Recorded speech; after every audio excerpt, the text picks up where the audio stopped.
Picture this. It's 5:47 a.m. on the morning of my swearing-in ceremony as the youngest Chief Operations Officer in the history of Southern Trust Financial Group, a position I've spent 12 years earning through 80-hour work weeks, countless sacrifices, and building a reputation that had made me untouchable in the Atlanta corporate world. I'm standing in my childhood bedroom, reaching for the leather portfolio that contains every document I need for today. My appointment letter, my security clearances, my identification credentials, and the keynote speech I've been perfecting for 3 months. The portfolio is gone. In its place, I find a handwritten note in my mother's distinctive cursive.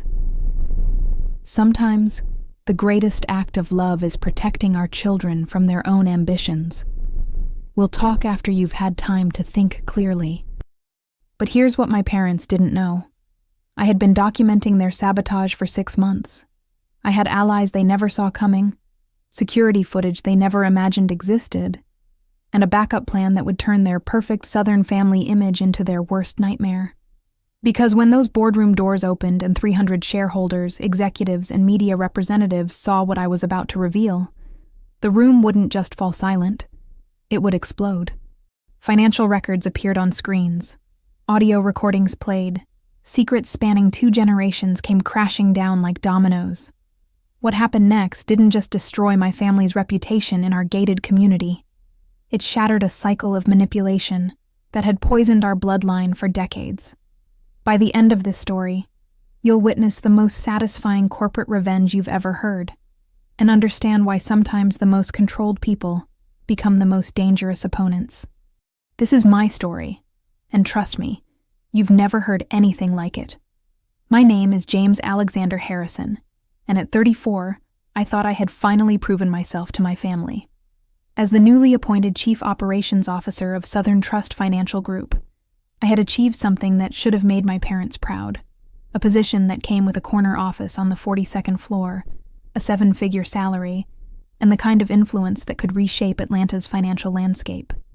But as I stood in my childhood bedroom in the pre-dawn darkness of what should have been my greatest professional triumph, staring at the empty space where my career-defining documents had been just hours before, I realized that my accomplishments had never been the problem.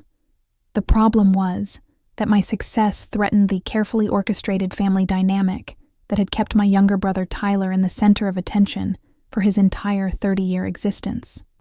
The Harrison family compound sat on 3 acres in the exclusive Riverside Estates community, where property values started at $2 million, and social standing was measured not by wealth alone, but by generational legacy and community influence. My father, Robert Harrison, had built his reputation as the founder of Harrison Development Corporation, the company responsible for designing half of Atlanta's most prestigious residential communities. My mother, Catherine Lancaster Harrison, came from Old Charleston money and had spent 4 decades establishing herself as the queen of Atlanta's charity circuit. To anyone looking in from the outside, we were American aristocracy, the kind of family that appeared in Atlanta Magazine's Power Families issue every year, that hosted fundraisers where governors and senators mingled with tech billionaires and entertainment moguls. The truth, as always, was more complicated and far more toxic than the glossy photographs suggested. I had spent the previous night at my parents' home at their insistence, despite having my own penthouse apartment in Midtown. "It's tradition," my mother had said with that particular tone she used when issuing commands disguised as suggestions. "Your father spent the night before his first major board position at his parents' home, and look how successful he became. These traditions matter, James. They connect us to something larger than ourselves." What she didn't say, but what I understood with crystal clarity now, was that keeping me under their roof gave them control over the one thing that could derail today's ceremony: access to the physical documents that proved I had been selected, vetted, and approved for a position that would make me one of the most influential executives in the Southeast. The morning had started normally enough. I'd woken at 5:30 a.m., my body clock trained by years of early morning strategy sessions and pre-market conference calls. The house was silent except for the grandfather clock in the hallway counting out the seconds with its steady rhythm, a sound that had marked time in this house since my grandfather purchased it in 1967. I'd showered in my old bathroom, the space unchanged since my teenage years, with the same navy blue towels and the framed photograph of my high school baseball team still hanging above the sink. It wasn't until I reached for the leather portfolio, the Mont Blanc document case that had been a gift from my mentor when I made VP 3 years ago, that I realized something was catastrophically wrong. The case always sat on the antique writing desk by the window, positioned exactly where I'd left it when I'd arrived the previous evening. I remembered placing it there with particular care, making sure the zipper was fully closed and that it was positioned away from the edge of the desk. Now the desk was empty, except for a crystal paperweight and that note written in my mother's handwriting. My hands were shaking as I picked up the small piece of cream-colored stationery, the kind my mother ordered custom from a printer in Charleston, with her monogram embossed in gold leaf at the top. Sometimes the greatest act of love is protecting our children from their own ambitions. We'll talk after you've had time to think clearly about what's really important in life. Family comes first, James. It always has, and it always will. This position will consume you, destroy your chance at a normal life, and create divisions in this family that can never be healed. We're doing this because we love you. Mother. The rational part of my brain, the part that had earned me an MBA from Wharton and led me through complex merger negotiations worth billions, immediately began analyzing the situation. Without those documents, I couldn't complete my security clearance verification at the building. Without verification, I couldn't access the executive floor.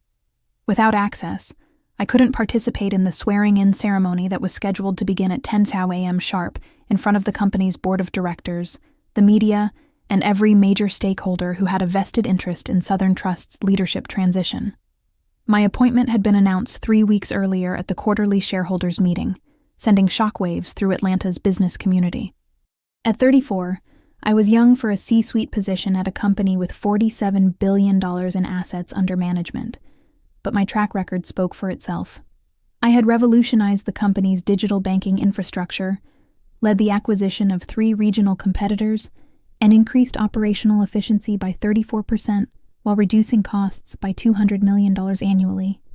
The board had chosen me over candidates with 20 more years of experience, and the financial media had devoted countless articles to analyzing what my appointment meant for the future of traditional banking in the Southeast. I was supposed to be the face of a new generation of leadership, tech-savvy, innovative, and unafraid to challenge the status quo. Instead, I was standing in my childhood bedroom at dawn, holding a condescending note from my mother and trying to figure out how the 2 people who were supposed to celebrate my achievements had decided that sabotaging my career was an act of love. I checked the desk drawers first, moving systematically through each one even though I knew the portfolio wouldn't be there. My parents weren't the type to hide something in an obvious location. They would have planned this carefully, thought through every contingency, and positioned themselves to control the aftermath of their sabotage. The portfolio contained my official appointment letter on Southern Trust letterhead, signed by all 12 board members, my building security credentials, including the biometric access card that was required for entry to the executive floors, my Federal Reserve clearance documentation, which had taken 4 months to obtain and couldn't be replicated without starting the entire process over, copies of all the compliance certifications and regulatory approvals that I'd spent the past 3 months securing, the keynote speech I was scheduled to deliver to the assembled stakeholders, explaining my vision for the company's next decade. Without these documents, I was just another person claiming to be someone important, with no way to prove my identity or authority in the corporate systems that governed access to power. The bedroom door opened without warning, and my father stepped inside with the kind of calm confidence that had always characterized his approach to family crises. Robert Harrison had perfected the art of appearing reasonable, even while doing something completely unreasonable. He was already dressed in one of his custom-tailored suits, his silver hair perfectly styled, and his expression carefully neutral in that way that suggested he had been preparing for this conversation. "I know you're upset, son," he began, closing the door behind him with deliberate care. "But I need you to understand that everything we do is motivated by love and concern for your well-being. This COO position isn't what you think it is. It's a trap." The words hit me with such unexpected force that for a moment I couldn't respond. A trap? I had spent 12 years building toward this moment. I had sacrificed relationships, hobbies, sleep, and my health to prove I deserved this opportunity. I had beaten out candidates from Harvard, Stanford, and MIT. The board had chosen me unanimously. How could my own father look me in the eye and call it a trap? "The documents are safe," he continued, settling into the armchair by the window, as if we were about to have a pleasant father-son chat, rather than discussing the theft of my career. "We haven't destroyed them. We've simply secured them until you have time to reconsider this path you're on.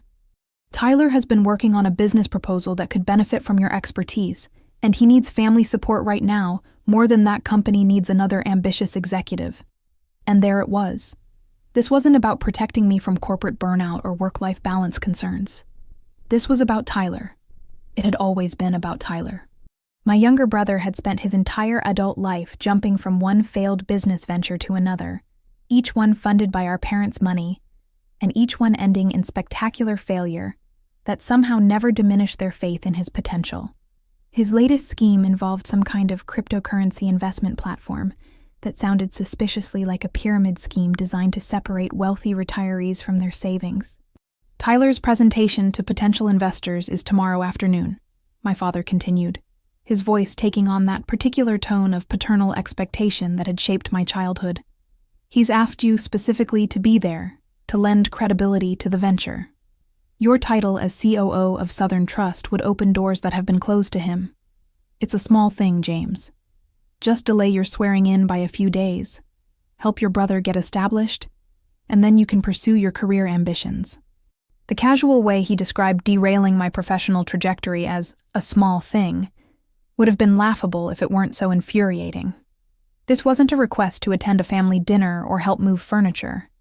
This was asking me to compromise my integrity, potentially violate securities regulations by lending my professional credibility to a venture I hadn't vetted, and prioritize my brother's latest doomed venture over the opportunity I had spent more than a decade earning.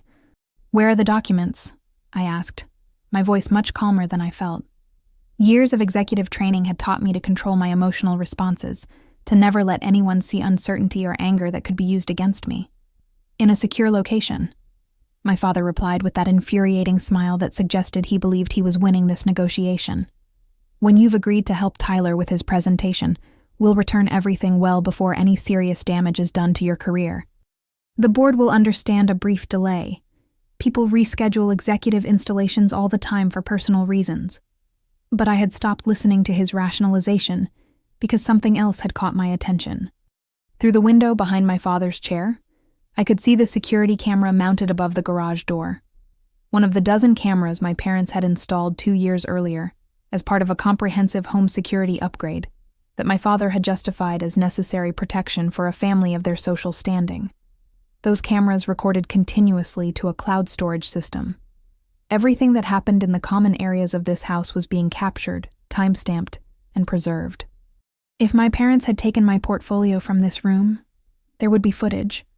If they had hidden it somewhere on the property, there would be evidence of their movements. And if they had done this in coordination with Tyler, as I was beginning to suspect, then there would be communications that could be recovered and documented. My father was still talking, explaining how family loyalty should trump professional ambition, how Tyler had been going through a difficult period and needed support, how I should be grateful that my parents cared enough to intervene before I made a decision that would compromise my values and destroy my personal life. But I was no longer focused on his words. I was planning. The behavioral pattern had been there all along, written into every major moment of my life. I just hadn't recognized it for what it was until now. I was 9 years old when I won the state championship in the youth science fair with a project on sustainable energy that caught the attention of the local news. My parents had been enthusiastic about my participation right up until the moment I advanced to the final round. And then suddenly Tyler, who was only 5 at the time, developed a mysterious illness that required my parents to miss the award ceremony. They'd sent my Aunt Karen in their place, apologizing profusely about the emergency that had kept them home. Years later, I discovered that Tyler's illness had been nothing more than a strategic tantrum because he'd wanted to go to Disneyland that weekend, and my parents had said no. Rather than deal with his disappointment, they'd invented the medical crisis and stayed home to comfort him. sacrificing my moment of triumph to preserve his emotional stability. The pattern repeated itself throughout my teenage years. When I was accepted to Phillips Exeter Academy, one of the most prestigious prep schools in the country, my parents decided that sending me away would be harmful to family unity, primarily because Tyler had been struggling academically, and my absence would mean he'd no longer have me to help with his homework. When I won a full scholarship to the University of Pennsylvania's Wharton School, my parents spent the entire celebration dinner talking about Tyler's acceptance to the local community college, and how proud they were that he'd found his own path, despite his learning challenges.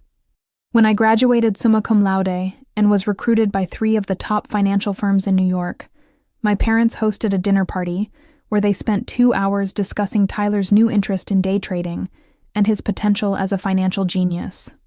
The fact that I had job offers that would start me at $150,000 annually was mentioned briefly and then dismissed as wonderful, dear, before the conversation returned to Tyler's latest get-rich-quick scheme. The most telling incident had occurred 3 years earlier when I was promoted to Vice President of Operations at Southern Trust. It was a significant achievement.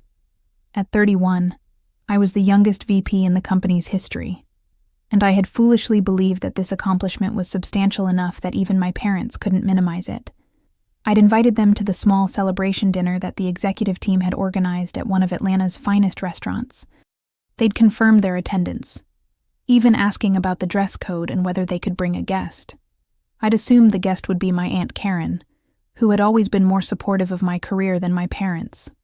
Instead, they'd brought Tyler and spent the entire evening steering conversations toward his latest business idea, a luxury car rental service that would cater to Atlanta's wealthy residents who wanted to drive exotic vehicles without the commitment of ownership. Every time someone tried to congratulate me or discuss my new responsibilities, my mother would interject with comments about Tyler's business acumen and entrepreneurial spirit. By the end of the evening, 3 of my colleagues thought I had a successful entrepreneur brother, and had only a vague impression that I'd been promoted to something administrative. But this, stealing my documents on the morning of my swearing-in, this was a level of sabotage that went beyond simple favoritism or misplaced priorities. This was active interference designed to derail my career at its most critical juncture. And the casual way my father discussed it, as if it were a reasonable parenting decision rather than a form of professional assassination, told me everything I needed to know about how far they were willing to go to maintain Tyler's position at the center of their world. I forced myself to focus on my father's face, to project calm acceptance while my mind raced through possibilities and contingencies. "I understand you're concerned," I said carefully. "Can I at least have access to my phone? I need to notify my assistant that there may be a delay." It was a test.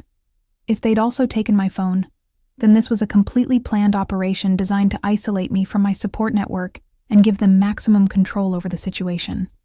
If they'd left my phone accessible, then they'd underestimated how much damage I could do with a smartphone and an internet connection. My father smiled, apparently believing that my request for my phone indicated capitulation to their plan. "Of course. We're not unreasonable, James. We just need you to think clearly about what's truly important." The phone was exactly where I'd left it on the nightstand, charging overnight. The moment my father left the room, apparently satisfied that he'd successfully managed the situation, I unlocked the screen and began documenting everything. The note from my mother, photographed from multiple angles. The empty desk where my portfolio had been. The timestamp showing the current time and date. Everything that could serve as evidence of what had been done. Then I opened my secure messaging app and sent a single text to the person who had been my mentor since I joined Southern Trust 12 years earlier. "Red alert. Family sabotage in progress. Need immediate backup. Will explain en route." Victoria Chen had been the chief financial officer at Southern Trust for the past 15 years, and she had guided my career through every major decision and challenge I'd faced. More importantly, she was the one person in my professional life who understood family dysfunction from personal experience. Her own path to the C-suite had been complicated by family members who viewed her success as a betrayal of traditional values, and she'd once told me that the only way to break free from toxic family patterns was to be willing to walk away from people who couldn't celebrate your achievements. Her response came back within 90 seconds.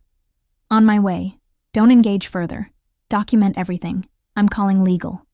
The message filled me with a sense of relief that I hadn't expected. I wasn't alone in this.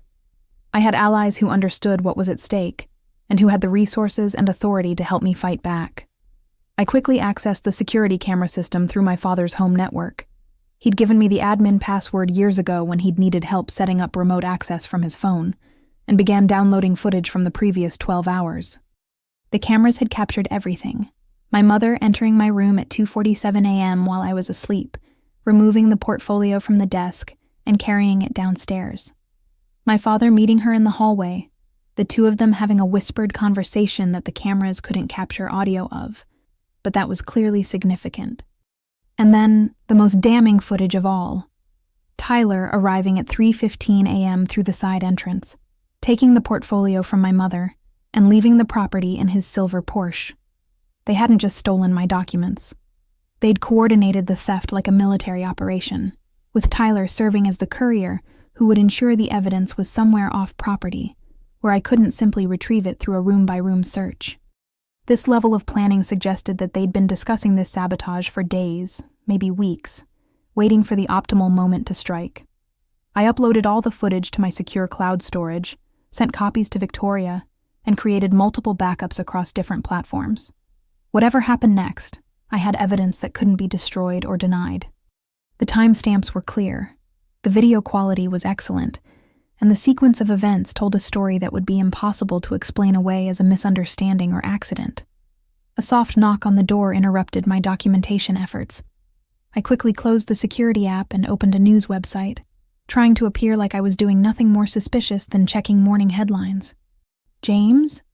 The voice belonged to my Aunt Karen, my father's sister, who had always been the family outlier, the Harrison who had chosen academic achievement over social climbing, truth over appearances, and genuine relationships over strategic networking. May I come in? Karen Harrison Walsh was 62 years old, recently retired from her position as a federal prosecutor, and completely unimpressed by my parents' social pretensions. Unlike my father, who had inherited his wealth and spent it on maintaining appearances, Karen had built her own career through intelligence, hard work, and an unwavering commitment to justice that had made her a legendary figure in Atlanta's legal community. The moment she stepped into the room, I saw the leather-bound folder tucked under her arm. Not my portfolio, but something else, something she had brought with her intentionally. Her silver hair was pulled back in its characteristic neat bun, and her blue eyes held the sharp, analytical gaze of someone who had spent 30 years cross-examining hostile witnesses and uncovering hidden truths. "Your mother called me at 5:30 this morning," Karen said without preamble, closing the door behind her with quiet authority. "She wanted me to come speak with you about being more flexible regarding your career plans.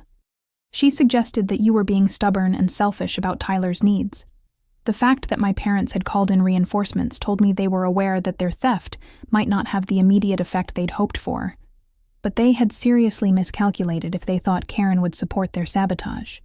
What she didn't know," Karen continued, settling into the armchair my father had occupied earlier, "was that Tyler called me 2 weeks ago asking for legal advice about securities regulations.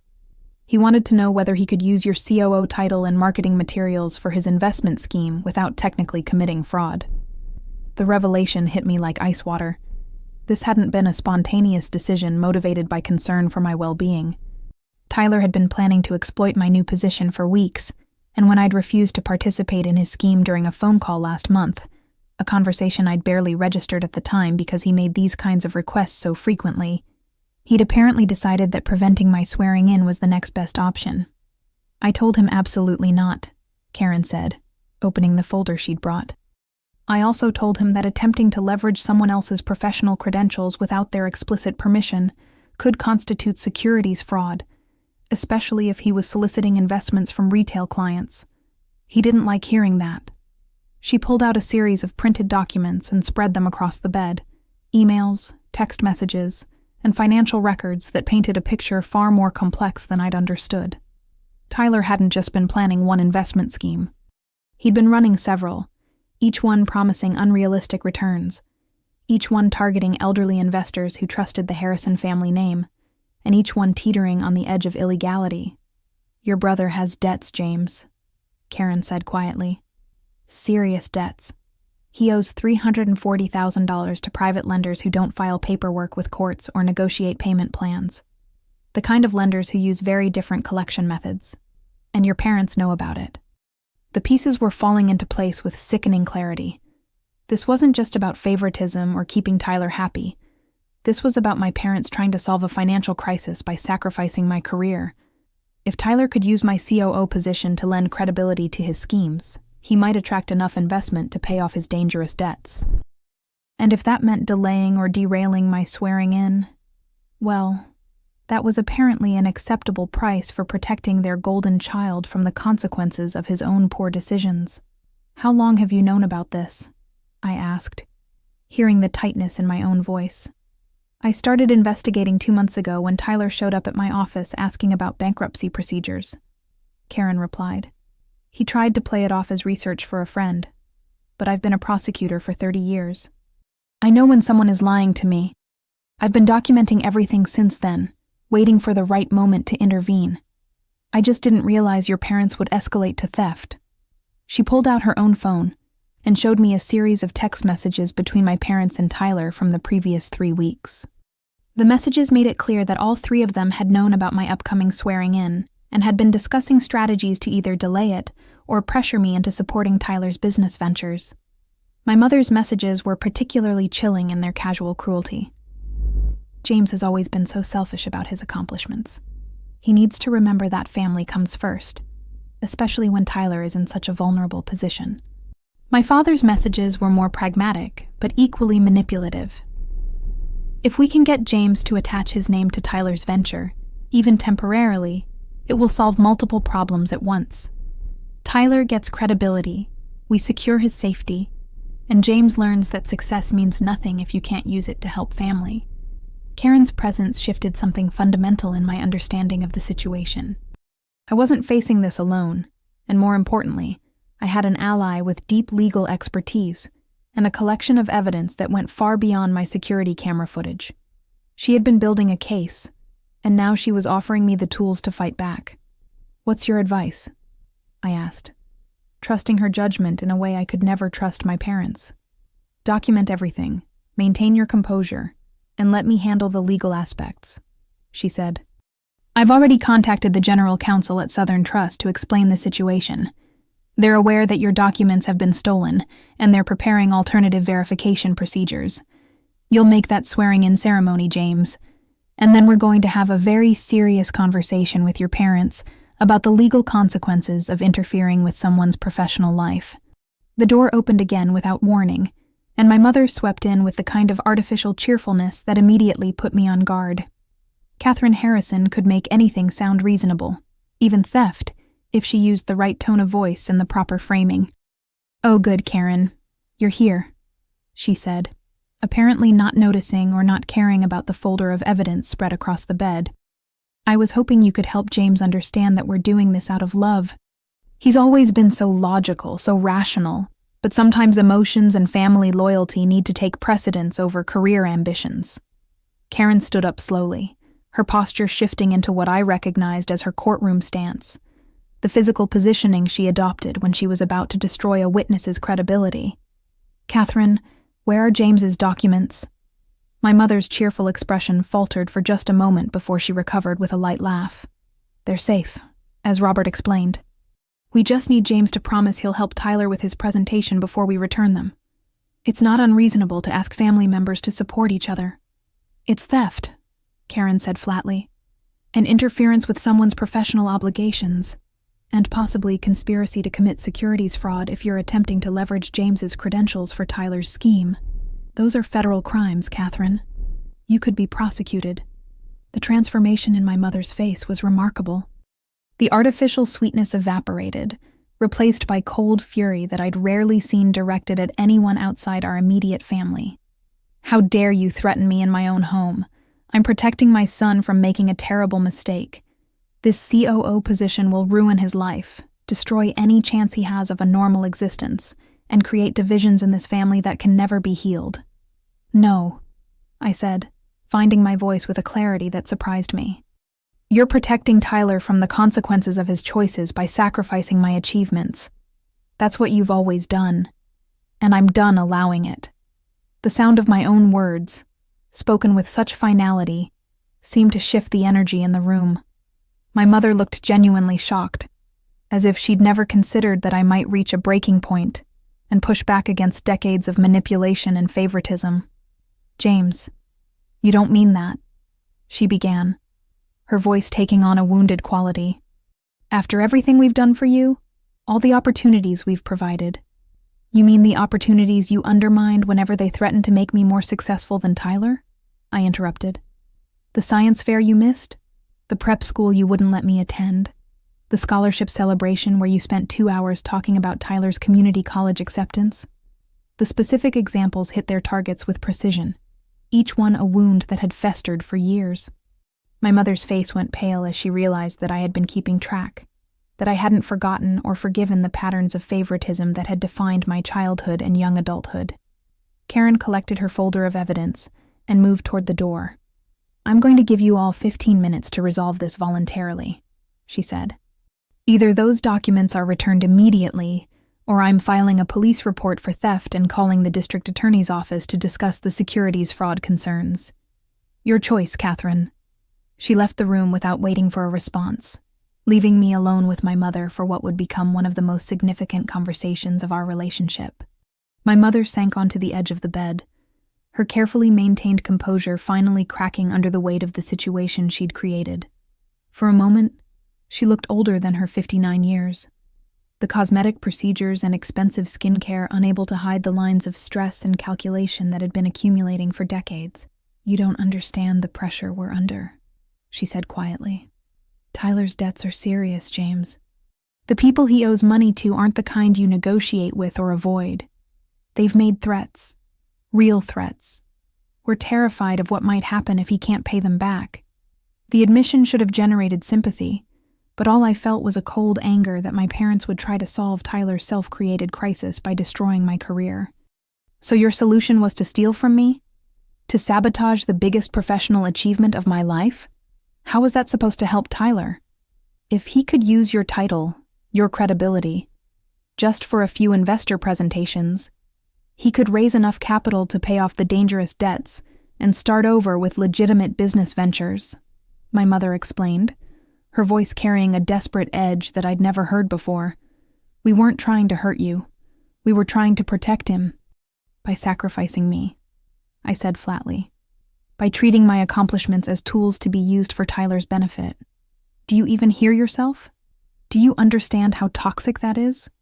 She looked up at me with eyes that were red-rimmed but not crying. My mother had been trained from childhood that crying in front of others was a sign of weakness. "He's your brother, James. Family is supposed to help each other. That's what we've always taught you. You taught me that Tyler's needs always come first, and that my achievements only matter if they can somehow benefit him," I corrected. "You've been teaching me that lesson my entire life. I'm done learning it." The sound of footsteps on the stairs interrupted our confrontation. My father appeared in the doorway, his expression grim in a way that suggested he'd been listening to our conversation from the hallway. Behind him stood Tyler, holding my leather portfolio with a casual grip that suggested he didn't understand the magnitude of what he'd participated in. "Here are your precious documents," Tyler said, tossing the portfolio onto the bed with deliberate carelessness. "Happy now? You get to be the big corporate executive while I'm left to figure out my own mess." The contempt in his voice was so thick I could almost taste it. This wasn't the desperate plea of someone who needed help. This was the entitled fury of someone who believed he deserved to have his problems solved by others, and who resented anyone who refused to make his needs their priority. "You created your own mess, Tyler," I said, keeping my voice level despite the anger coursing through my system. "You took out loans from dangerous people to fund lifestyle choices you couldn't afford. You've been running investment schemes that border on fraud. You've been lying to Mom and Dad about your business prospects while pressuring me to compromise my professional integrity. None of that is my responsibility to fix." "Of course you'd say that," he shot back. "You've always been the golden child who does everything right, who never needs help, who gets to judge the rest of us from your high horse. Well, some of us aren't perfect, James. Some of us make mistakes and need family support to get through difficult times." The projection was so complete, so perfectly inverted from reality that I almost laughed. Tyler had spent his entire life being treated as the golden child, having his failures excused and his mediocrity celebrated, while I'd been expected to excel without recognition or support. And now he was reframing his own privileged position as victimhood, casting my refusal to enable his schemes as some kind of abandonment. "I'm not judging you for making mistakes," I said carefully. "I'm setting boundaries around being exploited to fix problems you created. There's a difference." My father stepped forward, his expression carrying the stern authority he'd always used when he wanted to end conversations that weren't going his way. "This family discussion can continue later. Right now, you have your documents back.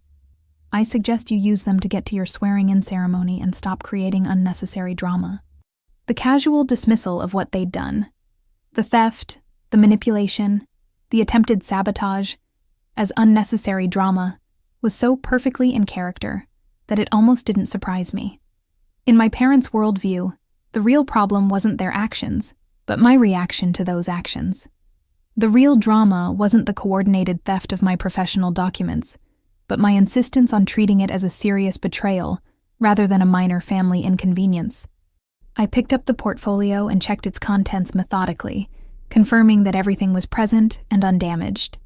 The appointment letter, the security credentials, the Federal Reserve clearances, the compliance certifications, all exactly as I'd left them. Whatever else my parents had planned, they hadn't attempted to destroy or alter the documents themselves. "I'll be leaving now," I announced, gathering my phone and the other items I'd brought with me. "And I won't be staying here again. Whatever relationship we have going forward will be on very different terms." My mother stood up quickly, reaching for my arm with a gesture that might have been meant as maternal comfort, but felt more like an attempt at control.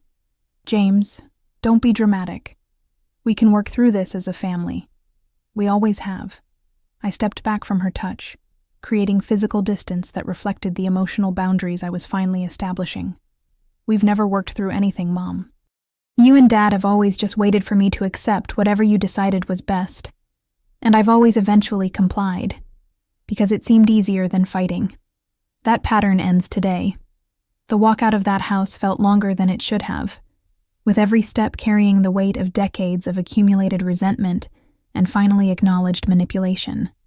Behind me, I could hear my mother's voice calling my name, hear my father's stern commands to be reasonable, hear Tyler's mutterings about how I was abandoning family during a crisis.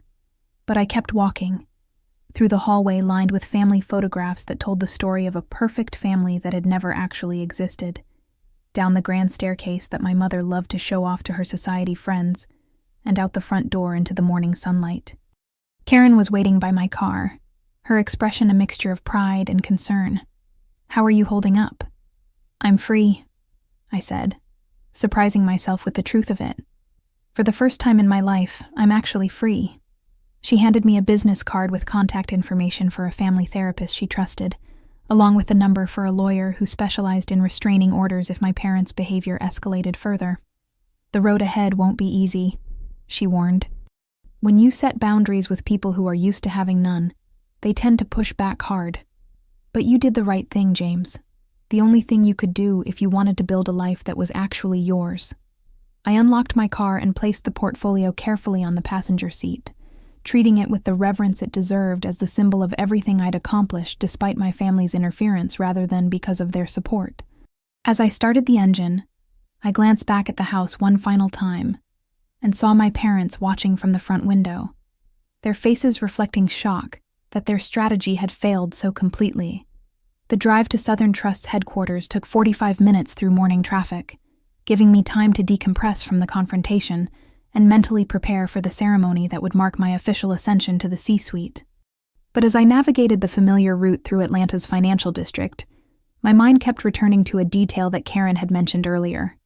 Tyler's meetings with potential investors were scheduled for today at 2 p.m., just 4 hours after my swearing-in ceremony was set to conclude. The timing was too convenient to be coincidental. Tyler must have been planning to attend my ceremony, photograph himself with me in my moment of professional triumph, and then use those images to suggest an endorsement or partnership that didn't exist. He would have created marketing materials featuring COO James Harrison of Southern Trust, as a key advisor or board member, lending his scheme the credibility it needed to attract the elderly investors he'd been targeting. My parents' theft of the documents had been Plan B, an attempt to delay my swearing in long enough that Tyler could hold his investor meetings without the additional credibility my title would provide, but also without the risk that I might publicly denounce his scheme if I learned what he was planning. They'd tried to create a middle ground where Tyler could continue his fraud, while I remained unaware and therefore unable to interfere. But they'd underestimated both Karen's investigative skills and my willingness to finally stand up to decades of manipulation. And now I had an opportunity to do more than just reclaim my stolen documents and attend my swearing in. I had the chance to actively prevent my brother from committing securities fraud under the protection of my family's name and reputation. I pulled into the parking garage beneath Southern Trust's headquarters at 8:47 a.m., giving me just over an hour to prepare for the ceremony. Victoria Chen was waiting in the executive lobby, her expression shifting from concern to relief the moment she saw me walk through the security checkpoint with my portfolio intact. "Thank God," she said, embracing me with the kind of genuine affection that had made her more of a parent to me than my actual parents had ever been. "When you sent that message this morning, I thought we might be dealing with something much worse. Are you okay?" I gave her a condensed version of the morning's events as we rode the elevator to the executive floor, watching her expression darken with each new detail of my family's sabotage. Victoria had built her own career in an era when women in finance faced barriers that would be unthinkable today, and she had zero tolerance for any form of professional interference or sabotage. "Those documents they stole contain proprietary information about the company's transition plans," she said as we entered her corner office.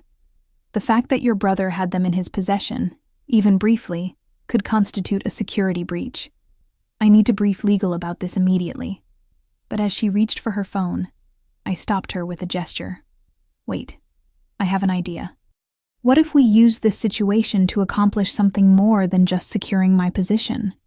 Victoria's eyes narrowed with interest. "I'm listening." I laid out the plan that had been forming during my drive downtown.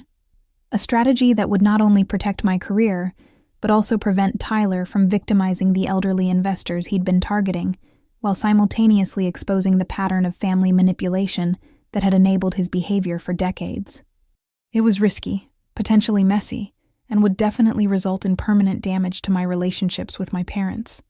But it was also necessary if I wanted to break the cycle, rather than just escape it temporarily. "You want to set a trap," Victoria said slowly, processing the implications.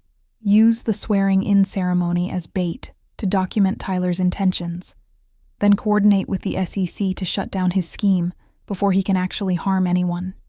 "Exactly. Karen already has evidence of his communications with potential investors. If we can add proof that he intended to use my position without authorization, that's conspiracy to commit securities fraud. The federal prosecutors will have everything they need." Victoria was quiet for a long moment, her executive mind clearly running through the same risk calculations that I'd already performed in the car.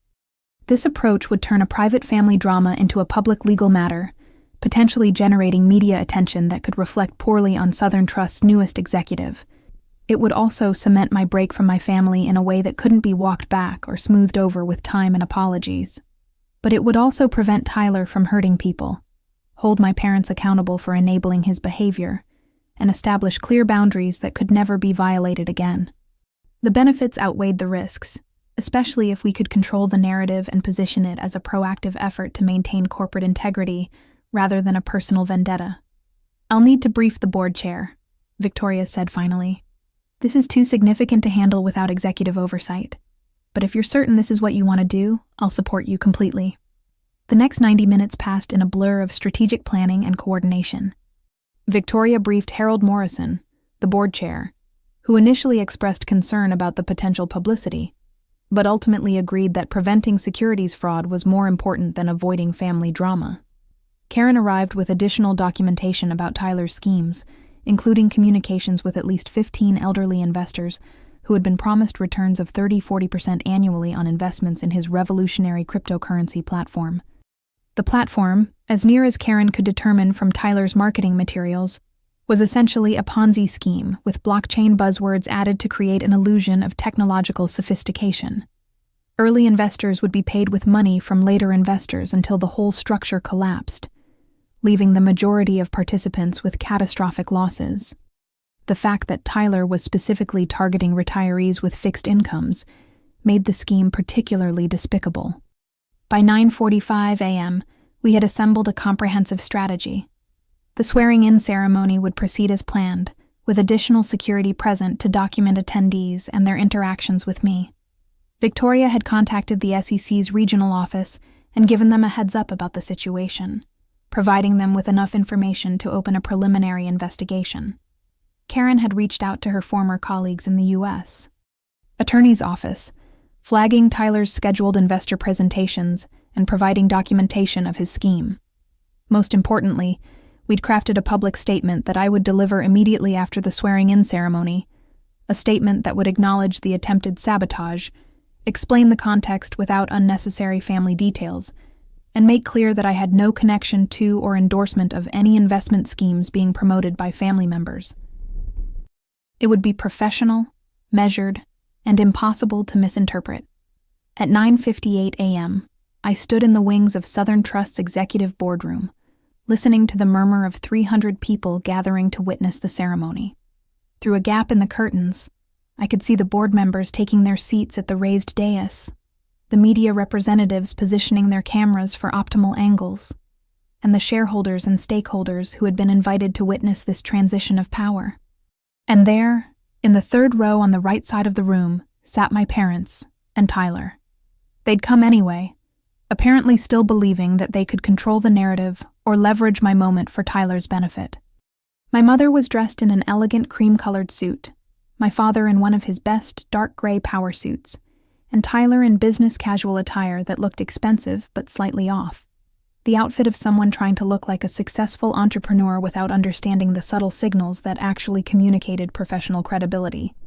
Tyler was holding a leather portfolio of his own, presumably filled with the marketing materials he'd planned to distribute after photographing himself with me, and chatting animatedly with an elderly couple seated next to him. Even from this distance, I could read the body language of a practiced con artist at work. The warm smile, the friendly gestures, the way he was leaning in to create artificial intimacy. Victoria appeared at my side, dressed in her formal business attire and carrying the bound volume that contained the official documents of my appointment. "It's time," she said simply. The ceremony itself followed the traditional format that Southern Trust had used for executive appointments since the company's founding in 1923. The board chair delivered opening remarks about the company's values and mission, the significance of leadership transitions, and the careful deliberation that had gone into selecting me for this position. He spoke about my accomplishments, my vision for the company's future, and the qualities that had made me the unanimous choice of the board, despite my relative youth. Then came my turn to approach the dais, to place my hand on the leather-bound company charter, and to swear that I would faithfully execute the duties of my office with integrity, honesty, and commitment to shareholder value. The words felt heavy with meaning, not just the professional oath I was taking, but the personal commitment to truth and principle that had brought me to this moment. I, James Alexander Harrison, do solemnly swear that I will faithfully execute the office of Chief Operations Officer of Southern Trust Financial Group, and will to the best of my ability preserve, protect, and advance the interests of this company, its shareholders, its employees, and the communities we serve. The room erupted in applause, and for a moment I allowed myself to simply feel the weight of what I'd achieved. This was mine. I'd earned it through intelligence, hard work, and 12 years of consistently excellent performance. Nobody had given it to me out of pity or family connections. Nobody could take it away through sabotage or manipulation. This was the culmination of everything I'd sacrificed and prioritized since graduating from business school. But as the applause died down, and I prepared to deliver my acceptance remarks, I saw Tyler stand up and begin making his way toward the small reception area, where I would be greeting attendees after the ceremony. He was holding his portfolio and a professional camera, clearly intending to create the photo opportunities that would support his investment scheme. This was the moment. Everything we'd planned depended on documenting Tyler's intentions clearly and unambiguously. I deviated from my prepared remarks. Before I continue, there's one additional matter I need to address, I said, my voice carrying clearly through the room's sound system. It has come to my attention that someone may attempt to use my name and position to endorse investment opportunities without my knowledge or authorization.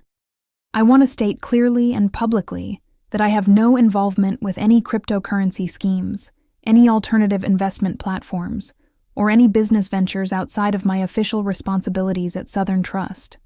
The room went silent, the abrupt shift from ceremonial celebration to serious legal declaration catching everyone off guard. I could see confusion on many faces, concern on others, and calculation on the faces of the media representatives who recognized that something significant was happening. Furthermore, I continued, I want to make it clear that any attempt to use my professional credentials to lend credibility to external business ventures will be treated as securities fraud and reported to the appropriate federal authorities. My position at this company is not for sale, not available for rent, and not open to exploitation by anyone, including family members. The implications of my statement rippled through the audience like a stone dropped in still water. I saw my parents' faces go pale, saw Tyler freeze in his tracks halfway to the reception area, saw Victoria and Karen exchange satisfied nods from their positions at the edges of the room. Harold Morrison, the board chair, stood to address the audience. Thank you, James, for that important clarification. Southern Trust takes compliance and integrity extremely seriously, and we support our executives in maintaining appropriate boundaries between their professional responsibilities and external pressures. His statement was carefully calibrated to support my position without explicitly referencing the family drama that had prompted it. But everyone in the room understood what was actually being communicated. The company had my back, and anyone attempting to manipulate or exploit my position would face institutional resistance, not just personal opposition. The ceremony concluded with the traditional handshakes and congratulations, but the atmosphere had shifted from pure celebration to something more complex. Respect mixed with curiosity. Professional support combined with personal concern. Several board members approached me privately to ask if I was okay, and to offer support if I needed assistance dealing with external pressures. But my attention was focused on Tyler, who had retreated back to his seat next to our parents. The three of them were having an animated conversation, their body language broadcasting frustration and panic. My mother's carefully maintained composure had cracked completely, her expression cycling between fury and disbelief. My father's stern authority had given way to something that looked like genuine shock, as if he'd never seriously considered that I might publicly oppose their plans. And Tyler looked like someone whose last desperate scheme had just exploded in his face.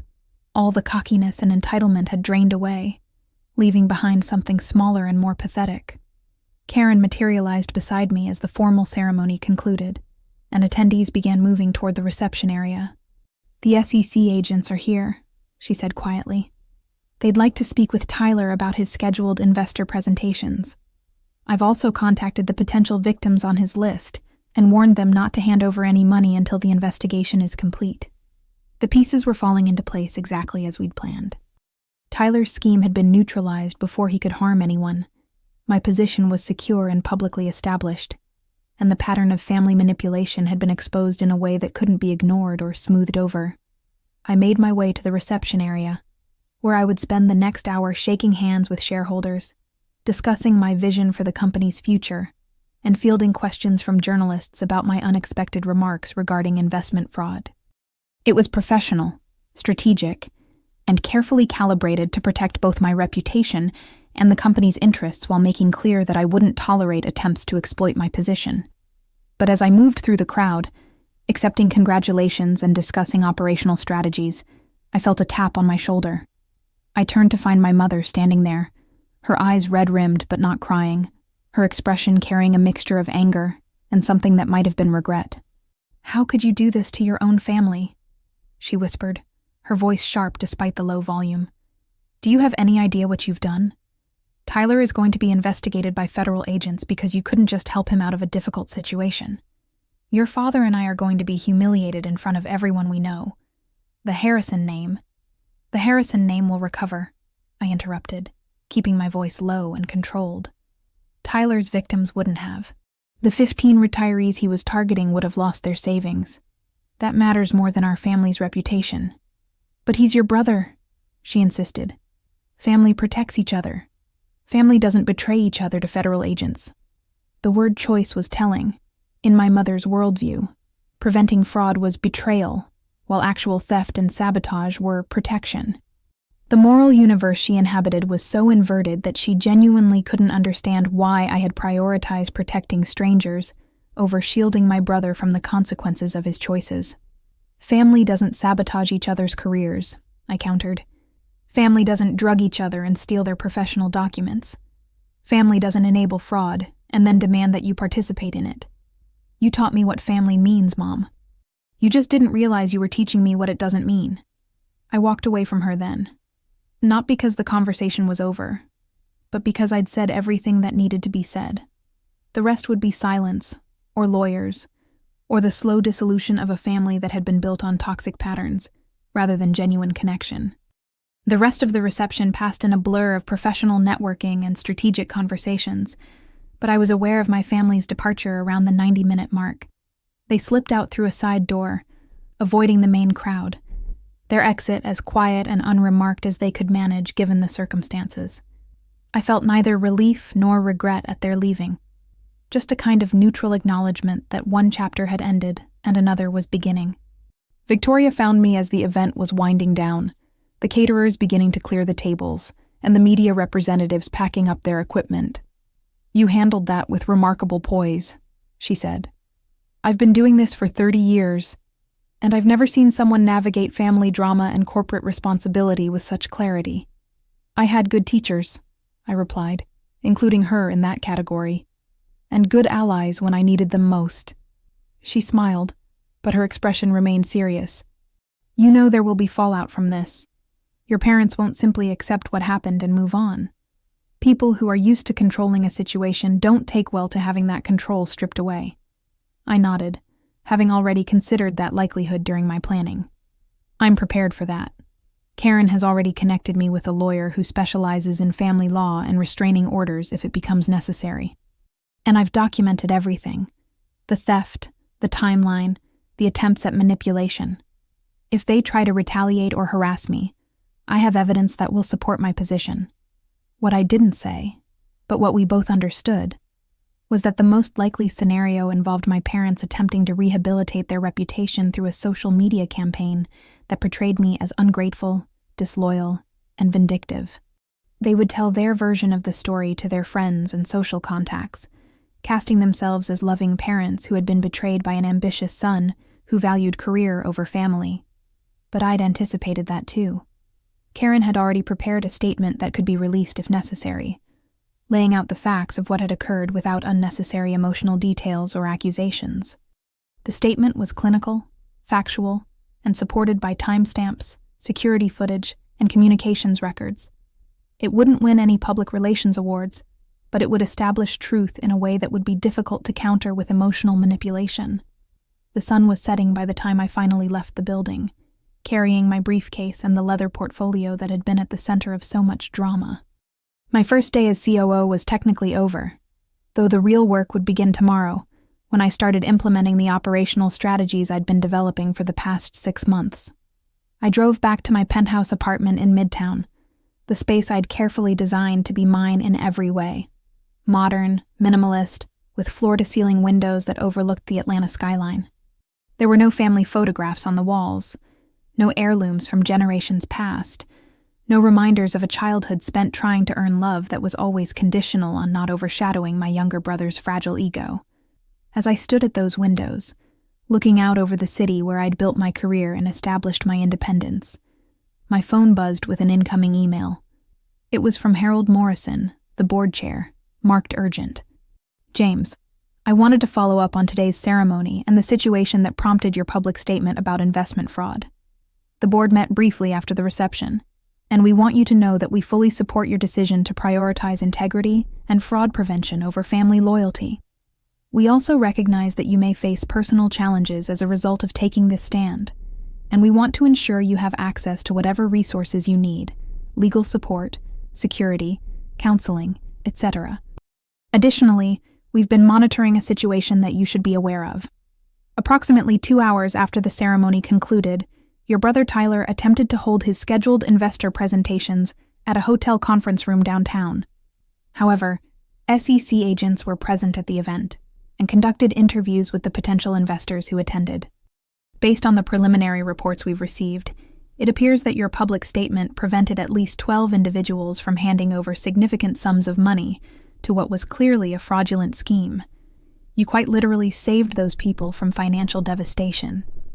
That matters more than any temporary discomfort or family tension. You did the right thing, and the board recognizes and appreciates your integrity. Congratulations again on your appointment. We look forward to working with you. I read the email twice, letting the words sink in. 12 people.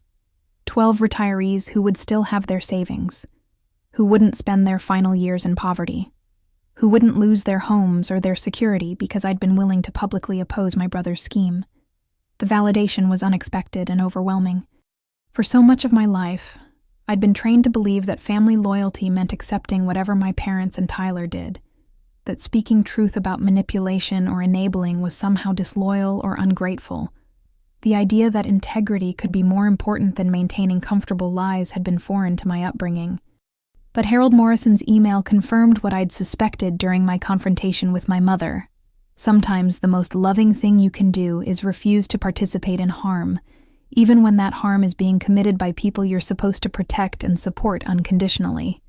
My phone buzzed again, this time with a text from Karen. Tyler has been officially served with a subpoena to appear before federal investigators next week. The U.S. Attorney's Office is moving forward with a preliminary investigation into securities fraud. I've also filed paperwork to establish a protective order preventing your parents from contacting you except through legal representatives. You're safe, James. You're finally safe. The word safe echoed in my mind with unexpected power. I hadn't realized how unsafe I'd felt for so much of my life. Not physically unsafe, but emotionally and psychologically vulnerable to people who claimed to love me, while consistently prioritizing their own needs and agendas over my well-being. Breaking free from that pattern had required me to risk everything.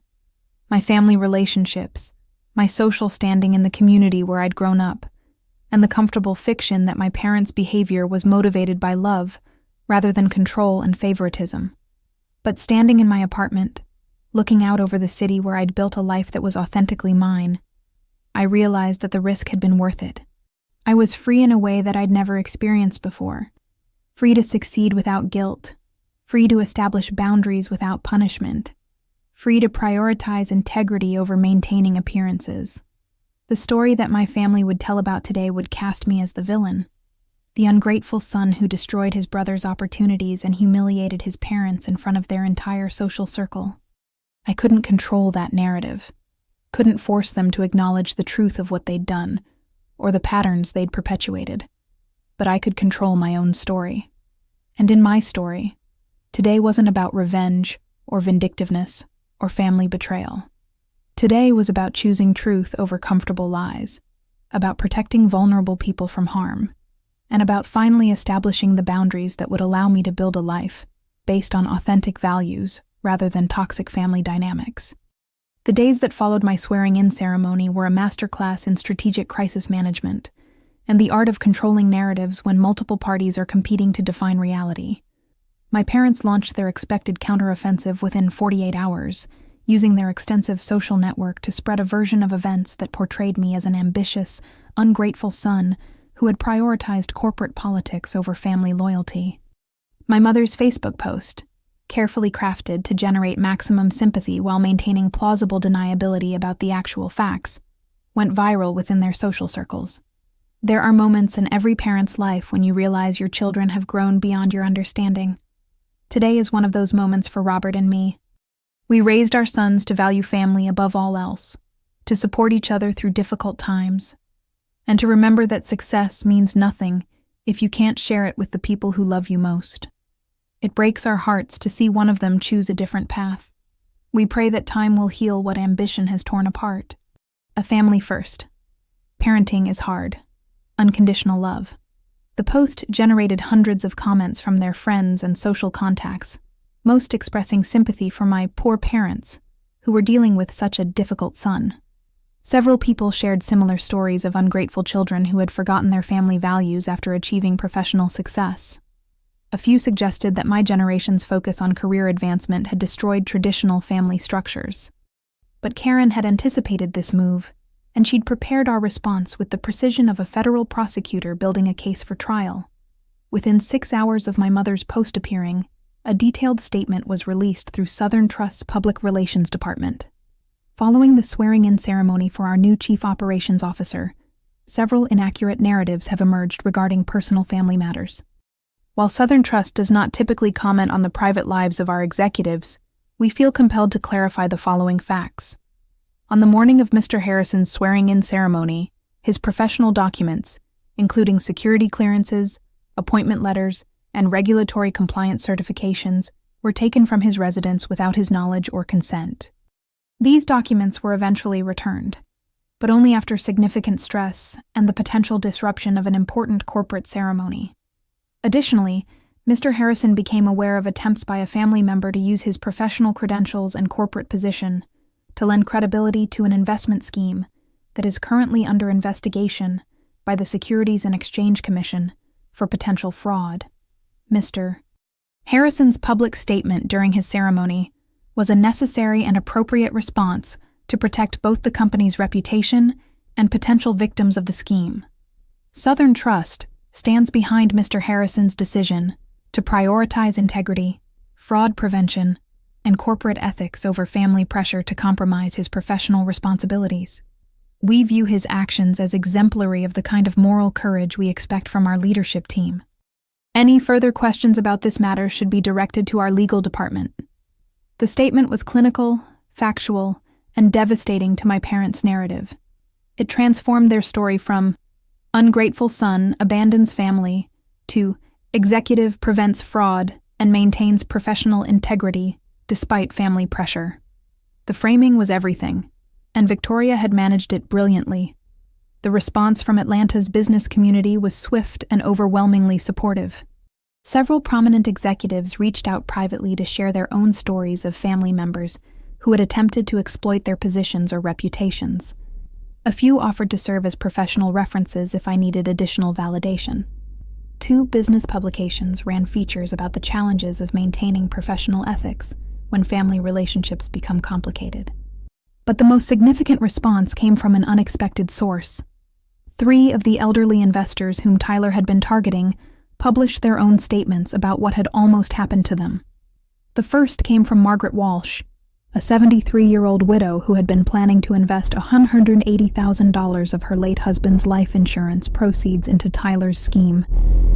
I am a grandmother of 6 and a retired elementary school teacher.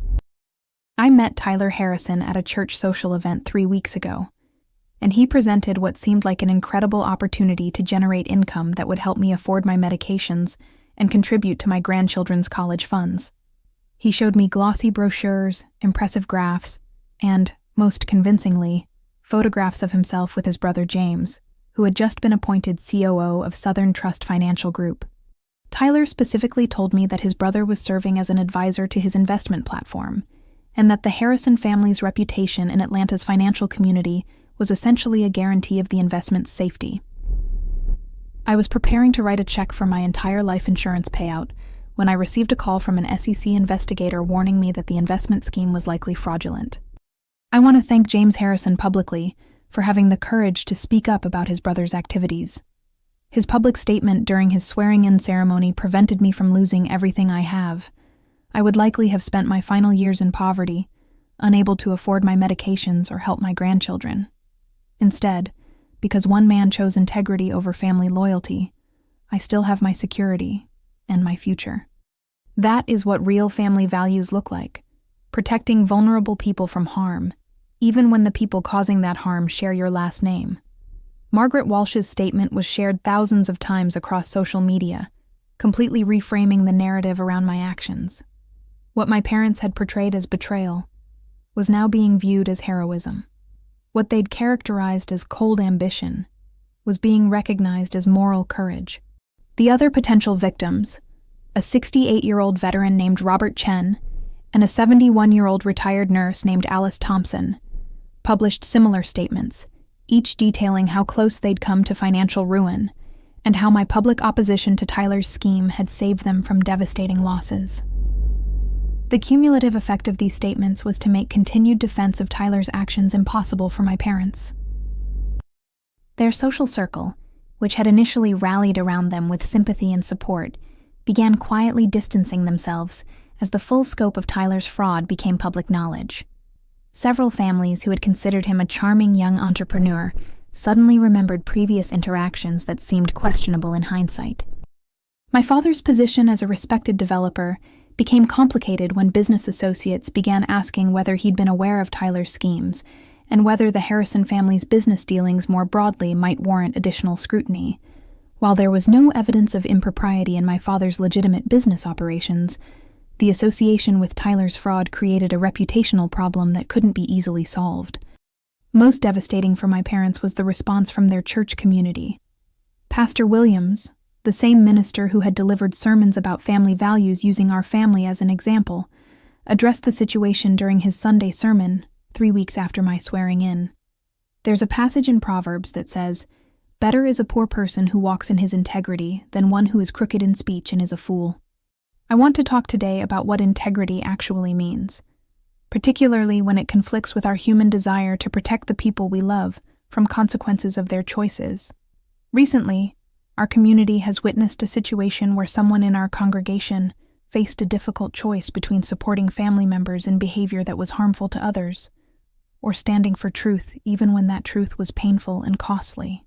It would have been easier for this person to stay quiet, to let family loyalty trump moral responsibility, to prioritize reputation over prevention of harm. But true integrity, the kind that God calls us to, sometimes requires us to love people enough to not enable their harmful behavior. Sometimes the most loving thing we can do is refuse to participate in deception, even when that refusal creates conflict and discomfort. I've spent a lot of years preaching about family values, and I realize now that I may have sometimes confused family loyalty with family health. A truly healthy family doesn't demand that its members compromise their principles to maintain appearances. A truly loving family celebrates when one of their own has the courage to do the right thing, even when it's difficult. The sermon was Pastor Williams's way of acknowledging that he'd contributed to a community culture that had enabled my parents' behavior by conflating family loyalty with moral relativism. It was a subtle but clear message that the church would not support efforts to punish me for preventing fraud, regardless of who the would-be fraudster was related to. Within a month of the ceremony, the social dynamics in my parents' circle had fundamentally shifted. They were no longer the admired patriarch and matriarch of a successful family. They were the parents who had tried to sabotage one son's career to enable another son's fraud. The distinction mattered enormously in their world, where reputation was the currency that bought social access and influence. Tyler's situation deteriorated rapidly once federal investigators began examining his activities. The SEC investigation revealed that his cryptocurrency scheme was just the latest in a series of questionable ventures, including a timeshare development that had collapsed, owing investors $800,000, a precious metals trading platform that had never actually purchased any metals, and a life coaching business that had charged thousands of dollars for seminars that promised financial independence through manifesting abundance. The pattern was consistent across all of these ventures. Tyler would identify vulnerable targets, usually elderly or financially unsophisticated, promise unrealistic returns, use his family connections and polished presentation skills to establish credibility, collect as much money as possible, and then either disappear when the scheme collapsed or blame external factors beyond his control. The federal prosecutor assigned to the case found evidence that Tyler had defrauded at least 47 individuals over a 5-year period, with total losses exceeding $2.3 million. The charges filed against him included securities fraud, wire fraud, and elderly exploitation, federal crimes that carried potential sentences of up to 20 years in prison. My parents, who had spent decades enabling and excusing Tyler's behavior, suddenly found themselves facing the reality that their golden child might spend a significant portion of his adult life in federal prison. The revelation seemed to break something fundamental in my mother's worldview. She had built her identity around being the mother of successful sons, and now one of those sons was facing criminal prosecution, while the other had publicly denounced their family's values. She attempted to reach out several times in the weeks following the ceremony, her messages cycling through various emotional strategies designed to recreate the control she'd once exercised over me. The first messages were angry, accusing me of destroying the family out of spite and ambition. When those didn't generate a response, she shifted to guilt, reminding me of everything she and my father had sacrificed to raise me, and questioning how I could be so cruel to the people who loved me most. Finally, she tried sympathy, sending long emails about how Tyler had always struggled with impulse control and poor judgment, how he needed family support rather than prosecution, how I was the only person who could help him avoid prison time by testifying about his good character or negotiating some kind of plea deal. I responded to none of these messages, following Karen's advice to maintain complete no contact except through legal representatives. Each message was forwarded to my lawyer, documented for the protective order file, and otherwise ignored. It was the hardest discipline I'd ever maintained. Every instinct trained into me since childhood screamed that I should respond, should explain myself, should try to make my mother understand why I'd made the choices I made. But Karen had been explicit in her counsel. People who are committed to misunderstanding you will never run out of ways to misinterpret your motives. Don't waste your energy trying to convince someone of your value when they've already decided you're the villain in their story. Live your life with integrity. Let your actions speak for themselves, and trust that people who are capable of seeing clearly will see clearly.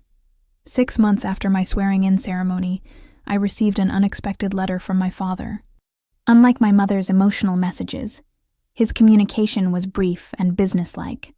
James, I have spent the past 6 months reflecting on the events of your swearing-in day and the choices that led to our current estrangement. I have come to recognize that your mother and I made serious errors in judgment regarding Tyler's behavior and your career. We allowed our fear for his well-being to cloud our judgment about right and wrong, and we treated your accomplishments as tools to solve his problems, rather than achievements to be celebrated. I cannot undo the damage we caused, and I understand that you may never want to rebuild a relationship with us. But I wanted you to know that I recognize now what I couldn't see then. You did the right thing.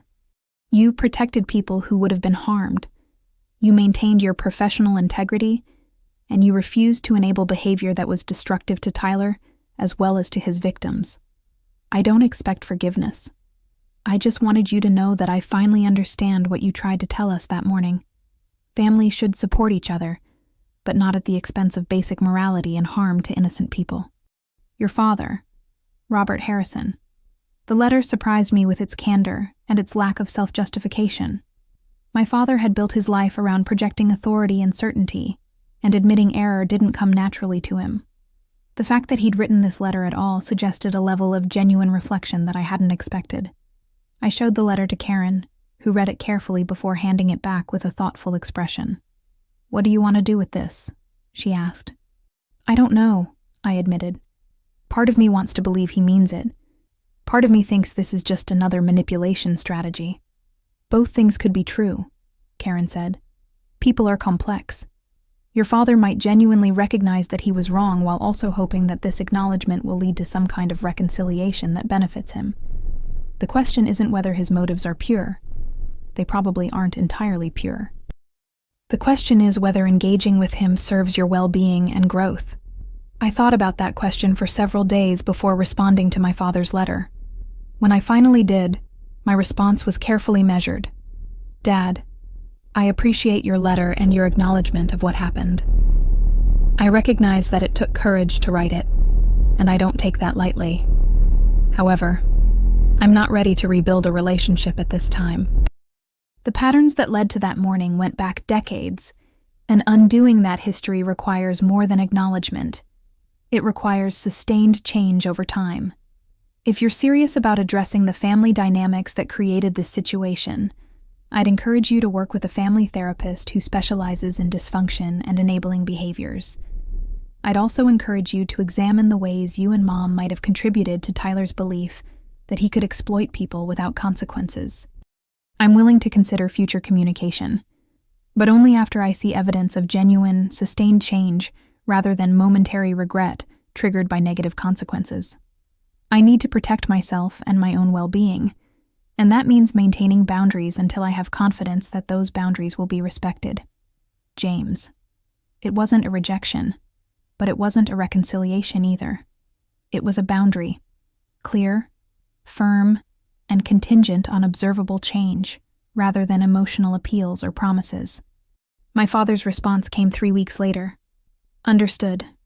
Your mother and I have begun working with a therapist, though it's difficult and uncomfortable. Tyler's trial is scheduled for next spring. I thought you should know. Be well. The brevity of his response suggested that he'd heard and accepted my terms, even if he wasn't happy about them.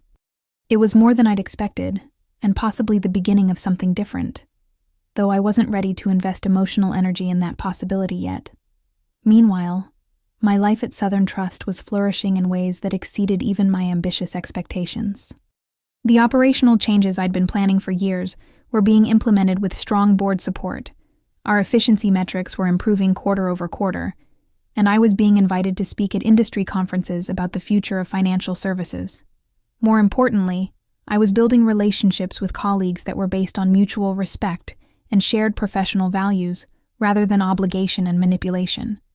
Victoria became not just a mentor, but a genuine friend, someone I could trust to give me honest feedback without hidden agendas. The other members of the executive team welcomed me as a peer, rather than viewing me as a threat or competition.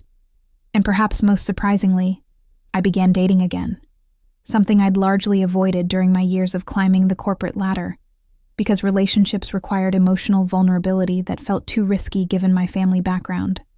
But with the toxic family patterns finally addressed and clear boundaries established, I found I had emotional bandwidth for building connections that weren't tainted by obligation or control. I met Dr. Sarah Chen at an industry conference where we were both speaking on panels about financial technology and innovation. She was a professor of economics at Emory University, with a specialty in behavioral finance, the intersection of psychology and financial decision-making. Our conversation after the panels lasted 3 hours and covered everything from market dynamics to family systems theory to the ethics of algorithmic trading. She understood complexity in a way that few people did, and she had no interest in my family's reputation or social standing. She cared about ideas, about integrity, and about building a life that was intellectually engaging and emotionally authentic. For the first time since I could remember, I was in a relationship where I could be completely honest about my family background, without fear of judgment or exploitation. "You know what I appreciate most about you?" Sarah said during one of our early dates, 6 months after my swearing-in ceremony. "You don't perform for approval. Most successful people I meet are constantly trying to prove something or manage impressions. But you just are who you are. That's rare." Her observation surprised me because I'd spent so much of my life feeling like I was performing, trying to be successful enough to earn my parents' pride, trying to be responsible enough to compensate for Tyler's chaos, trying to be whatever version of myself might finally be enough to deserve unconditional love. The idea that I'd somehow emerged from that experience as someone who didn't perform felt almost incomprehensible. "I think I got tired of performing," I admitted. At some point, I realized that no amount of achievement would make them treat me the way they treated Tyler. So I stopped trying to earn something that was never going to be offered, and started just being myself. "That's exactly what I mean," Sarah said. "You had the courage to stop seeking validation from people who were never going to provide it. Most people never figure that out. They spend their whole lives trying to win a game that's rigged against them." Tyler's trial began in March, 10 months after my swearing-in ceremony.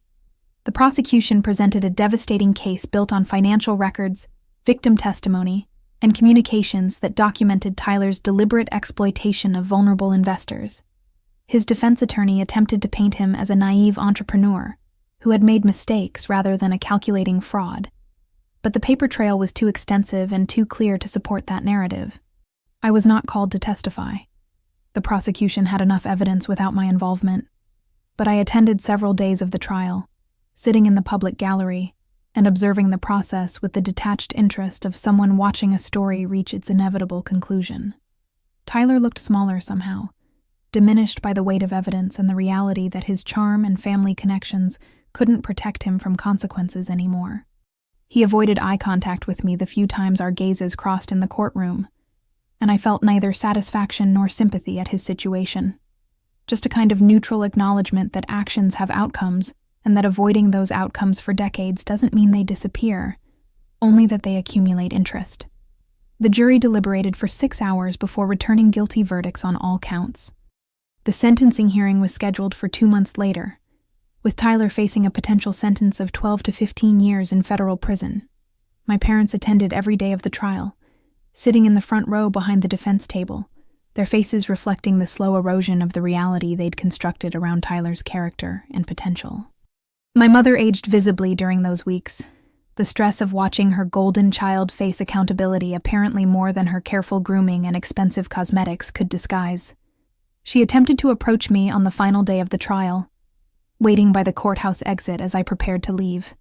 I saw her from a distance and briefly considered avoiding the encounter entirely, but something about her posture, defeated, exhausted, stripped of the social armor she usually wore, made me pause. "I know you don't want to hear from me," she began, her voice lacking the command and certainty that had always characterized her communication.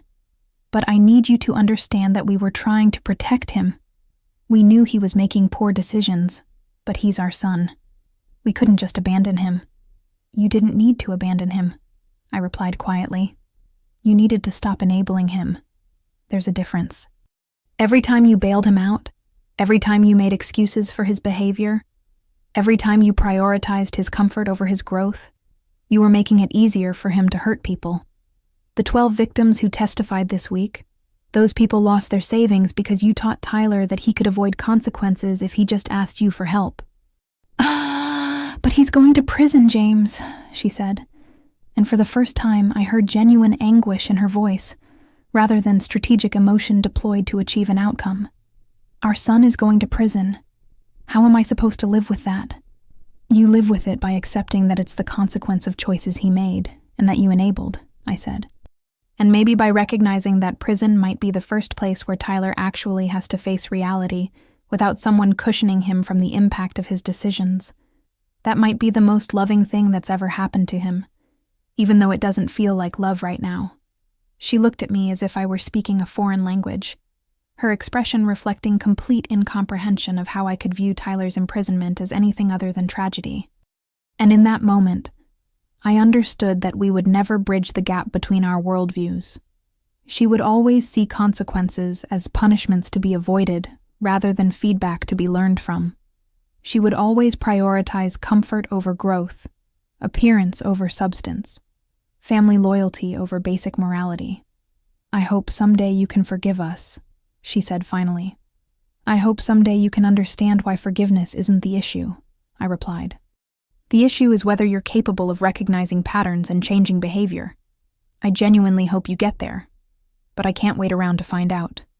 I walked away from her then, back to my car and my life and the future I was building based on different values and different definitions of success.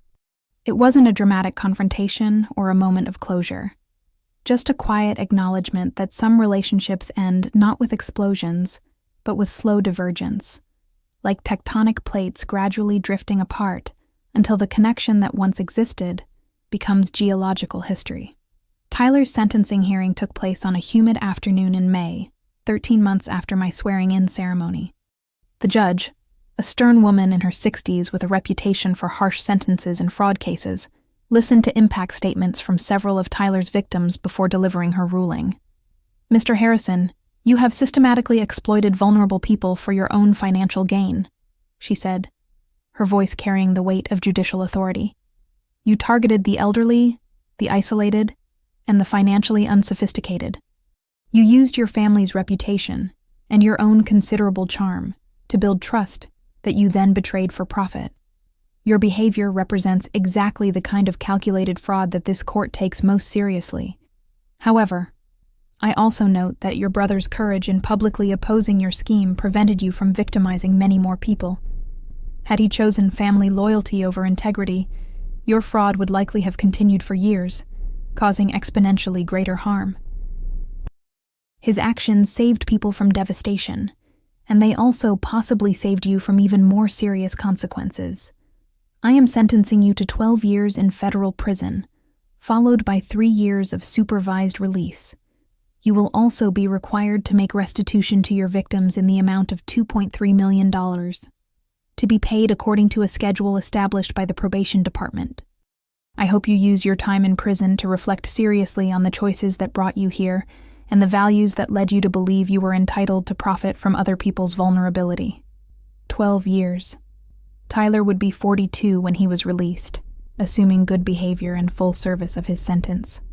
The life he'd imagined for himself, the entrepreneurial success, the wealth and status, the admiration he'd always felt entitled to, was over before it had really begun. I felt no triumph at his sentencing, no satisfaction in his consequences. What I felt was something closer to sad resignation.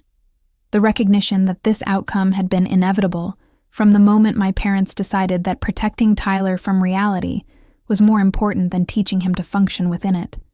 My father approached me after the hearing, his face reflecting an exhaustion that went beyond physical tiredness. "I know you won't believe this," he said, "but thank you. If you hadn't stopped him when you did, he'd be looking at 20 years instead of 12. Your public statement at your ceremony probably saved him from even worse consequences." The irony wasn't lost on me. The same action my parents had condemned as betrayal and abandonment had actually reduced Tyler's ultimate sentence by cutting off his fraud before it could accumulate even more victims and even more charges. But I didn't point that out. My father was clearly struggling with enough realizations without me adding to his burden. "I hope he uses the time well," I said simply. "Prison can be transformative if he's willing to be transformed." "And us?" my father asked quietly. "Is there any possibility of rebuilding something? Not what we had. I understand that's gone. But something new, something healthier." I considered the question carefully before responding. "That depends on whether you and Mom can actually change the patterns that created this situation. Not just feel bad about the consequences, but genuinely examine the beliefs and behaviors that led you to enable Tyler's fraud while sabotaging my career. If you can do that work, real, sustained work with professional help, then maybe there's something to rebuild. But I'm not waiting around to find out. I'm living my life, and if you do the work, you're welcome to be part of it. If you don't, I'll be fine." It was the most honest thing I'd said to my father in years, and his face reflected the impact of that honesty. He nodded slowly, accepting the terms I'd laid out, and then turned to rejoin my mother, who was standing by the courtroom exit, looking small and lost in a way I'd never seen before. Life moved forward with the steady rhythm of seasons changing and years accumulating. I settled into my role as COO with increasing confidence, implementing the innovations I'd spent years planning and building a reputation as someone who combined operational excellence with genuine ethical commitment. The boards I was invited to join, the conferences where I was asked to speak, the young professionals who sought me out as a mentor, all of these reflected a professional identity that was mine rather than something constructed to earn impossible approval. Sarah and I moved in together after a year of dating, creating a home that reflected our shared values and our genuine partnership rather than the kind of performance relationship I'd seen modeled in my parents' marriage. We talked about everything: career decisions, family dynamics, fears and hopes, and the complicated work of building healthy patterns when you'd been raised in unhealthy systems. Karen became a regular presence in my life, the family member who had chosen truth over comfort and had paid the price in terms of her relationship with my parents, but had gained something more valuable: genuine connections based on reality rather than carefully managed appearances. And gradually, tentatively, my father began doing the work he'd promised. Not dramatically, not with grand gestures or emotional proclamations, but through steady, sustained effort that suggested genuine commitment to change. He and my mother attended therapy together. He reached out occasionally with updates that were honest about his struggles, rather than defensive about his past choices. He started asking about my life with what seemed like genuine interest, rather than strategic information gathering. 3 years after my swearing-in ceremony, I accepted an invitation to have dinner with my parents at a neutral restaurant. Not their home, not mine, but a space where we could interact without the weight of decades of family history pressing down on every conversation. It was awkward at first, with long silences and careful word choices that reflected how little practice we'd had in communicating honestly. But gradually, we found a rhythm. Not the easy familiarity of a healthy family relationship, but something workable, something that acknowledged past damage, while tentatively exploring whether anything new could be built. "I've been thinking about that morning," my father said toward the end of the meal. "The day of your ceremony, when we took your documents. I've replayed it thousands of times, trying to understand how we convinced ourselves that was acceptable behavior." "Have you figured it out?" I asked, genuinely curious about his process of reflection. "I think we were so focused on managing Tyler's immediate crisis that we couldn't see the larger pattern," he said slowly.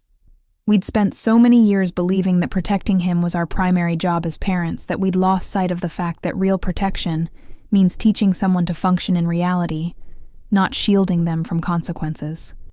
And we'd gotten so comfortable treating your achievements as tools to solve Tyler's problems that we didn't even recognize how profoundly disrespectful that was. It was the most self-aware thing I'd heard my father say in my entire life, and I recognized it as the kind of insight that comes only from sustained therapeutic work and genuine commitment to understanding rather than justifying. "I appreciate that reflection," I said carefully, "and I appreciate the work you've been doing. I can see the difference." "Can you forgive us?" my mother asked, her voice small in a way that suggested the question was genuine rather than manipulative. "I think I'm moving toward something better than forgiveness," I replied. "I'm moving toward understanding. I understand why you made the choices you made, even though they were wrong. I understand that you were operating from fear and conditioning rather than malice. And I understand that people can change if they're willing to do uncomfortable work. That's more valuable to me than forgiveness, because it creates the possibility of something new, rather than just letting go of something old." We didn't hug goodbye when the dinner ended, didn't make promises about regular family gatherings or restored closeness, but we acknowledged each other with something that felt like respect, the recognition that we'd all survived a devastating period and were each doing the work of building healthier patterns going forward. Tyler wrote to me occasionally from prison, his letters reflecting a slow and difficult journey toward accountability that the structure and consequences of incarceration seemed to be forcing on him. I responded briefly, maintaining a friendly but boundaried connection that acknowledged our shared history without obligating me to take responsibility for his rehabilitation. 5 years after my swearing-in ceremony, I was promoted to Chief Executive Officer of Southern Trust Financial Group, becoming the youngest CEO in the company's history. The announcement generated significant media coverage, not just because of my age, but because of the story that had accompanied my previous promotion, the family drama that had tested my integrity and that I'd navigated with a commitment to principle over comfort. Several articles framed my journey as an example of how professional success sometimes requires difficult personal choices, how maintaining ethical standards can conflict with family loyalty, and how the courage to set boundaries can ultimately benefit everyone involved, even when those boundaries initially seem harsh or unforgiving. My parents attended the ceremony this time, sitting quietly in the back row and applauding with genuine pride when my appointment was announced. They didn't try to make the moment about them or about our complicated history. They simply witnessed my achievement and acknowledged it with the respect it deserved. After the ceremony, my father approached me with an expression that was difficult to read. "I'm proud of you," he said simply. "Not just for this promotion, but for the person you've become despite our failures as parents.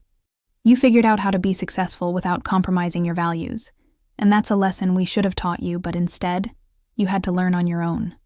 It was an acknowledgement that meant more than I'd expected, precisely because it didn't ask for anything in return. No reconciliation, no forgiveness, no restoration of the relationship we'd once had. It was simply a statement of fact, delivered with the honesty that had taken him years of therapy to access. "Thank you," I said. "And thank you for doing the work. I know it hasn't been easy." "Nothing worthwhile is," he replied. "I'm learning that truth a bit late in life, but I'm learning it." As I stood in the reception area after the ceremony, shaking hands with board members and stakeholders, discussing my vision for the company's future, I felt a sense of peace that had been absent that morning 5 years earlier, when I'd discovered my documents missing. This achievement was mine, not contested, not compromised, not shadowed by family drama or manipulation. I'd built this success through my own intelligence and effort, and I'd protected it by being willing to lose family relationships rather than sacrifice my integrity. The price had been high, but the alternative, a life spent enabling harm and compromising values to maintain dysfunctional family patterns, would have been infinitely higher. Sarah found me as the reception was winding down. Her presence a reminder of what I'd gained by being willing to set boundaries and build a life based on authentic values rather than obligation and performance. "How does it feel?" she asked, already knowing the answer from the expression on my face. "Like I'm finally where I'm supposed to be," I said. "Like all the difficult choices and uncomfortable confrontations led somewhere worth reaching." She smiled and squeezed my hand. "That's exactly what it looks like from my perspective, too. You built something real, James. Not just the career success, but the person you became while building it. That's what matters most." As we left the building together, walking out into the Atlanta evening with the city lights spreading out below us like a map of possibilities, I thought about the journey that had brought me to this moment. The theft, the confrontation, the painful process of establishing boundaries and accepting that some relationships might not survive the transition from dysfunction to health. It had been the hardest thing I'd ever done, but also the most necessary. And standing there, with Sarah beside me and a future that was authentically mine stretching out ahead, I understood that sometimes the greatest act of love, both for yourself and for others, is refusing to participate in patterns that harm everyone involved. The morning they stole my documents was the morning I stopped seeking approval from people who were incapable of giving it without conditions and manipulation.